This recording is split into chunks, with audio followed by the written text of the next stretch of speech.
E aí, tudo certo? Hoje a gente vai mergulhar num assunto que olha, despenca em prova de concurso, os crimes contra a pessoa idosa lá do Estatuto. Quem domina esses artigos com certeza já dá um passo enorme para garantir a vaga. Então, vamos direto ao que interessa. Bom, vamos lá. Mais do que só decorar para passar na prova e entender essa lei de verdade é o que forma um bom profissional, né? É sobre proteger quem está mais vulnerável e saber aplicar a justiça. E claro, né, de quebra, garantir aqueles pontos preciosos que fazem toda a diferença no resultado final do concurso. Para a gente organizar bem o estudo, nosso roteiro vai ser o seguinte. Primeiro, a regra geral da ação, que é a base de tudo. Depois, a gente passa pelos crimes contra a dignidade, os de omissão e abandono e, claro, os crimes contra o patrimônio. E no final, para fechar com tudo, aquele resumão focado no que realmente cai na prova. Bora começar? Vamos começar pelo alicerce, pela fundação de tudo isso aqui. Antes de sair olhando crime por crime, é essencial, é crucial entender a regra de ouro que vale para todos eles. E olha, atenção total aqui, porque esse é o tipo de questão que quando a gente acerta, passa na frente de um monte de gente. E tá aí ela, a regra do artigo 95, ação penal pública incondicionada. O que isso quer dizer na prática? Para a prova, significa que o Ministério Público age por conta própria. Ele não precisa esperar a vítima ir lá reclamar ou um parente, não. A simples notícia do crime já é o suficiente para a investigação começar. Isso é importantíssimo, é a regra geral e é incondicionada. Agora sim, vamos para o nosso próximo bloco. E esse aqui trata de algo fundamental, a dignidade. Vamos ver como é que a lei protege a pessoa idosa contra aqueles atos que ferem a honra, o respeito e o direito de ser tratada como qualquer cidadão. O artigo 96, esse é um clássico de concurso. O crime é discriminar, seja impedindo acesso a um serviço ou até mesmo desdenhando, humilhando. A pena é de reclusão.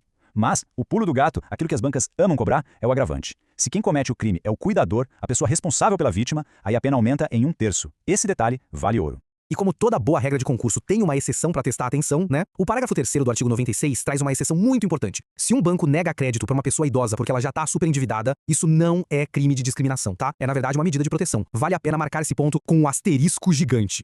Agora, muito cuidado com o artigo 99, porque ele funciona como uma escadinha de gravidade. O crime base, o primeiro degrau, é submeter a pessoa idosa a condições desumanas, com pena de detenção. Mas, se disso resultar uma lesão corporal grave, a pena já sobe e vira reclusão. E no pior cenário, se a pessoa vier a falecer, a reclusão é bem mais pesada, de 4 a 12 anos. Entender essa progressão é fundamental. O artigo 100 é interessante porque ele junta um monte de condutas diferentes, mas tem um detalhe que ajuda demais a memorizar. A pena é a mesma para todas elas. Impedir acesso a cargo público, negar trabalho, recusar atendimento de saúde, não importa. A pena vai ser sempre de reclusão de 6 meses a 1 ano e multa. Isso facilita muito, né? O foco aqui é reconhecer as condutas. Certo, vamos mudar um pouco o foco. Os crimes que a gente vai ver agora não são sobre fazer algo ruim, mas sim sobre deixar de fazer o que a lei manda.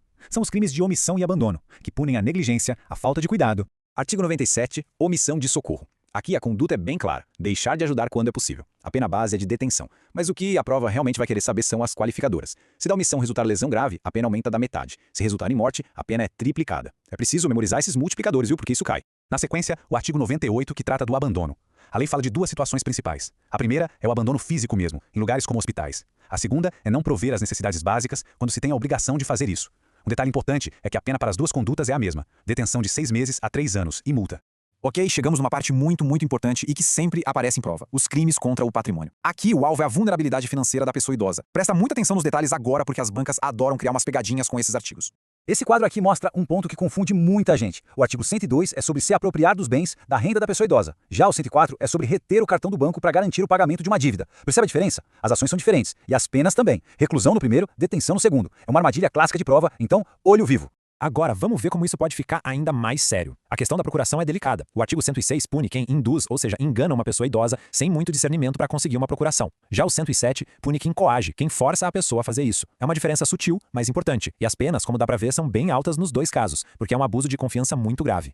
Muito bem, chegamos na reta final. Agora é a hora de consolidar tudo o que a gente viu. Vamos repassar aqueles pontos-chave, os detalhes que fazem a diferença e podem garantir a aprovação. Foco total aqui. Então vamos nessa, aquele último gás para fixar o conteúdo. Essa revisão vai ser tiro curto, direto ao ponto, só naqueles detalhes que garantem o acerto na hora da prova. Então vamos lá, os pontos cruciais para não esquecer de jeito nenhum. Primeiro, ação penal é sempre pública e incondicionada. Artigo 95 não tem exceção. Segundo, não dá para confundir a discriminação do 96 com o obstáculo a cargo público lá do 100. As condutas são bem diferentes. Terceiro, apropriação de bens, no 102, não é a mesma coisa que retenção de cartão, no 104. E por último, aquela exceção do superendividamento, que é batata para cair. São esses pontos que salvam uma questão.